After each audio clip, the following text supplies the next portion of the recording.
Hi everyone, my name is Elias Savva. I was a volunteer for the Cyprus C.E.L.T.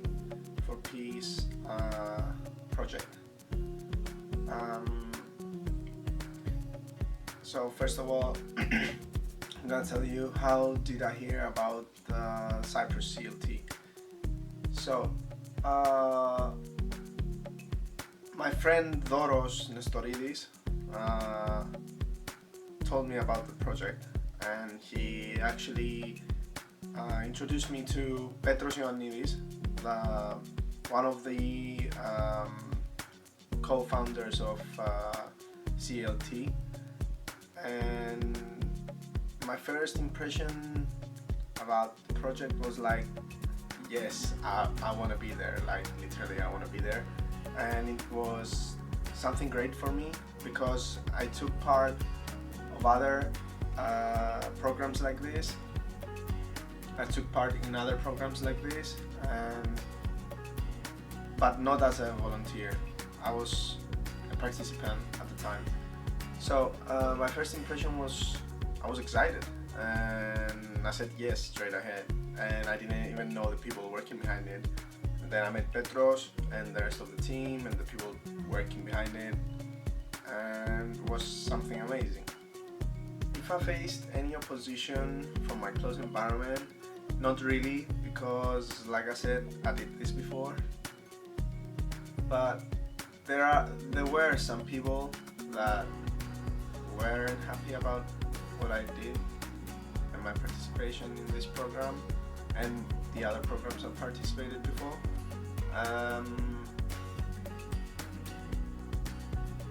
Some friends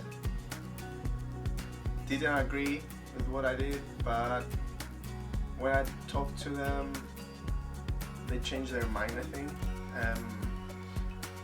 Mostly because they were willing to listen to what I have to say. And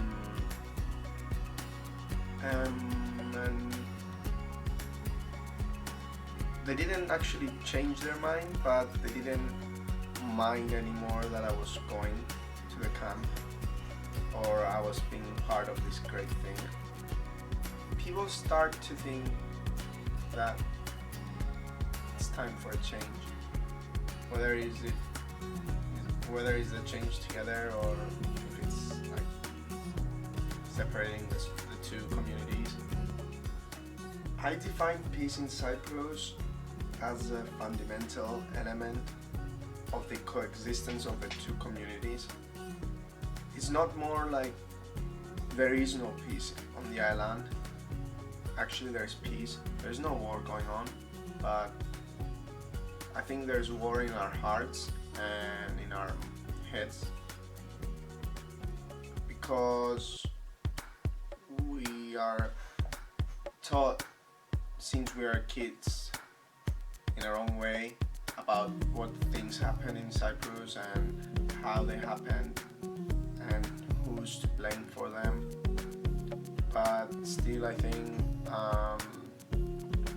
peace exists in Cyprus. It's just coexistence that doesn't exist, and I cannot really define what actually peace is in Cyprus and for Cyprus until we coexist, not as two communities but as one Cyprus. And then I would be able to tell you what peace is for Cyprus and in Cyprus. My most memorable experience from the camp,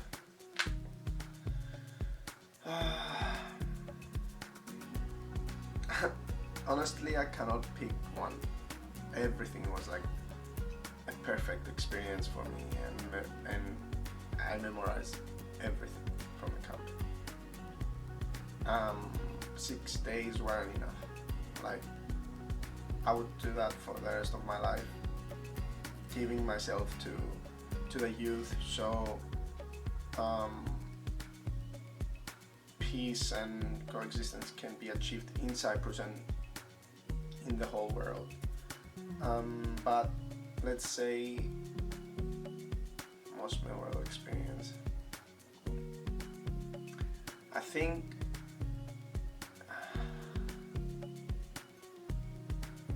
one participant opened up to me, like really opened up to me, and it was amazing, to see that person to evolve to what it is. But the camp was amazing. It evolved everyone to something better. The most touching experience for me from the camp was the night that we had a workshop up on the hill, sitting in a circle in the grass,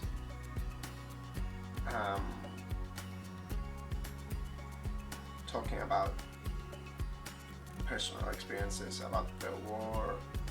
Obviously no one lived during the war, but except Miss Marlene, who actually is a refugee from Cariña.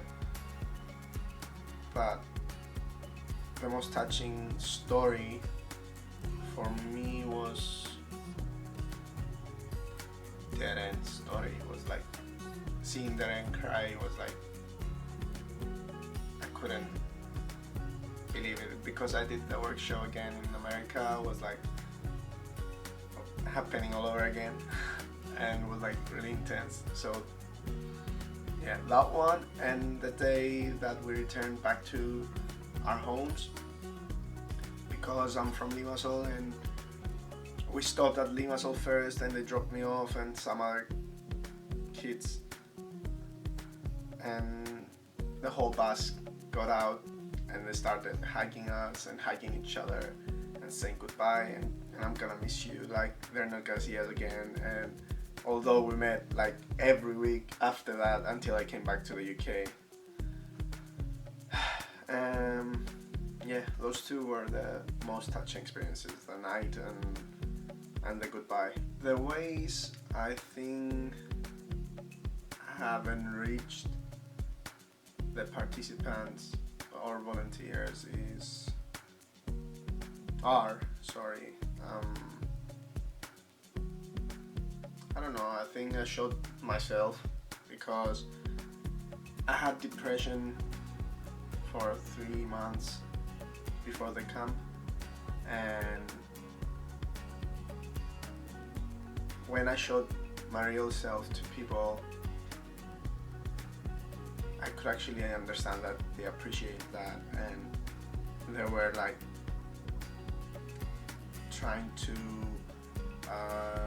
know more about me. They were like getting emotional about stories I told them about myself, which I thought they were important. I thought my story is not important, and that's a message I passed to the volunteers and participants equally. Like, you always have to show yourself, and I think most of the volunteers and participants understood that, and I felt a certain kind of respect towards me. Not respect, appreciation, I would say, about who I was, and that was brilliant and made me feel stronger and really got me on my feet again and trying to fight for what is right again. And I've been enriched with what I said. Again, equal respect back to the participants and volunteers. I got my life back because I was really sad, and now I'm not, because I met some brilliant people, everyone was amazing. They all mean something to me, they all gave me something, and for me I started separating people in categories of characters, and each character was really meaningful for me, and I think this project is an important project. It has to keep happening in Cyprus and maybe in other countries. CELT must exist. I think it's a strong program. It was, for me, I went to other programs. It was Bold Leaders and CELT all the way. It was amazing. And I guarantee there's no one who can say different about this program.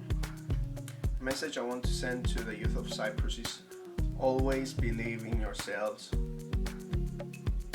You are not your parents, and I'm sure people who see this interview are gonna laugh. People who were in the camp are gonna laugh because I was saying all the time, you are not your parents, you're yourselves. You make your own choices. You listen to your parents and get their advices. Listen to other people. Listen to what they have to say. Listen like your life depends on it. And then work your choices out. But make sure that they're your choices and you have figured them out, not other people for you. Because in the end, it's just you. It's no one else. It's what you do, and you have to believe in yourself. And if we all believe in ourselves, if we all come to peace with ourselves first, then there is a big chance that peace in Cyprus will be successful. So take good care of yourselves, be strong,